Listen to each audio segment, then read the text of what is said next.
Kami dari kelompok 2, adapun anggota kelompok kami ada Sartika, ada Wiwit, dan ada Novita. Akan membahas tentang perpindahan kalor.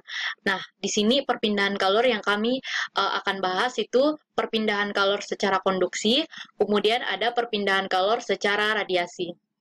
Yang akan kami bahas itu yang pertama ada konduksi, dan yang kedua itu ada yang namanya radiasi. Yang pertama, kita akan membahas tentang konduksi. Apa sih itu konduksi? Konduksi adalah perpindahan kalor melalui suatu zat tanpa disertai perpindahan partikel-partikel zat tersebut. Artinya, perpindahan kalor secara konduksi ini perpindahan yang menggunakan alat perantara. Contohnya, memanaskan logam atau sendok sebagai alat perantara panas untuk melelehkan lilin. Nah, adapun alat dan bahan untuk melakukan perpindahan kalor secara konduksi, yang pertama itu ada yang namanya sendok. Sendok ini sebagai kalor. Nah, kemudian yang kedua ini suatu bahan yang digunakan untuk mengetahui apakah kalor yang dihantar sudah tersampaikan atau belum, dan kita bisa lihat dengan tetesan lilin tersebut. Nah, sedangkan ini bahan yang ketiga itu ada mancis. Nah, mancis ini adalah sumbin.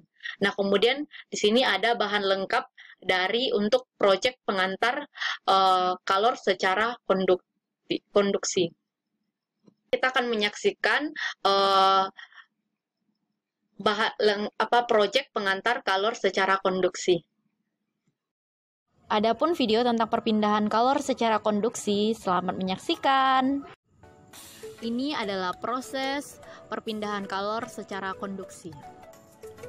Nah, terutama kita menghidupkan lilinnya dengan menggunakan mancis.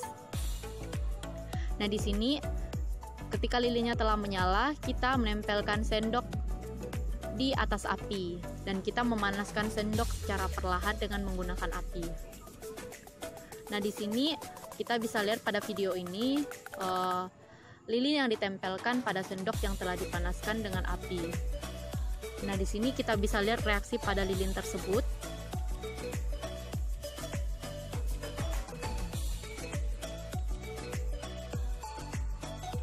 Nah, kita bisa lihat reaksinya seperti apa.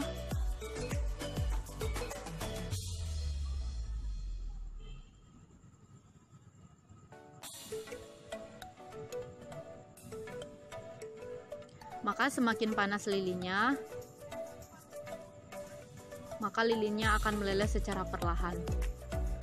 Nah, lilin yang ditempelkan pada sendok itu mulai meleleh dan menetes. Ini disebabkan kalor yang bersumber dari api ini tersalur pada sendok, sehingga lilin yang ditempelkan pada sendok menjadi meleleh. Inilah yang dinamakan perpindahan kalor secara konduksi. Baiklah, di sini saya akan melanjutkan penjelasan yang sebelumnya, yaitu yang sekarang yang kedua, yaitu tentang radiasi. Nah, radiasi itu adalah perpindahan kalor tanpa zat perantara atau tanpa medium. Contohnya, melelehkan lilin dengan api. Nah, di sini lilin yang dilelehkan dengan api itu langsung tanpa zat perantara ataupun tanpa medium yang lainnya. Nah, di sini bisa kita lihat alat dan bahan yang kami gunakan dalam praktikum kami. Nah, di sini ada mancis atau sumber apinya. Dan yang kedua, itu ada lilin. Bahan yang digunakan untuk mengetahui apakah kalor yang dihantar sudah tersampaikan atau belum. Nah, ini bahan lengkap untuk proyek pengantar kalor secara radiasi. Oke, baiklah, di sini ada kesimpulannya. Kesimpulan antara konduksi dan radiasi. Nah, dalam proyek ini kami berusaha melelehkan lilin. Ada dua cara perpindahan kalor yang kami gunakan, yaitu ada konduksi dan radiasi. Nah, konduksi ini kita dapat melelehkan dengan menggunakan alat perantara, dan alat perantara yang kami gunakan adalah logam atau sendok. Nah, kemudian dengan perpindahan kalor secara radiasi, kami melelehkan lilin tanpa alat perantara. Contohnya, lilinnya langsung dihadapkan dengan api, maka lilinnya akan meleleh. Adapun video tentang perpindahan kalor secara radiasi, selamat menyaksikan. Ini adalah eksperimen dari radiasi. Nah, pertama-tama saya akan menyalakan lilin. Nah, di sini apinya sudah menyala pada lilin. Kemudian saya siapkan lilin satu lagi. Nah, pada contoh ini bisa kita lihat lilin yang didekatkan pada api. Nah, dia kan tanpa menyentuh langsung pada apinya kan. Nah, di sini kita akan melihat perubahan apa yang akan terjadi pada lilin yang di atas. Nah, perlahan mulai meleleh dan menetes.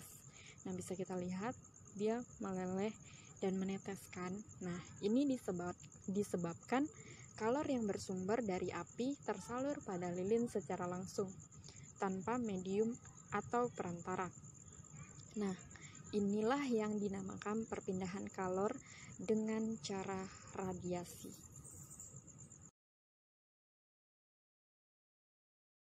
Ada kesimpulan antara konduksi dan radiasi. Nah, dalam proyek ini kami berusaha melelehkan lilin. Ada dua cara perpindahan kalor yang kami gunakan, yaitu ada konduksi dan radiasi. Nah, konduksi ini kita dapat melelehkan dengan menggunakan alat perantara. Dan alat perantara yang kami gunakan adalah logam atau sendok.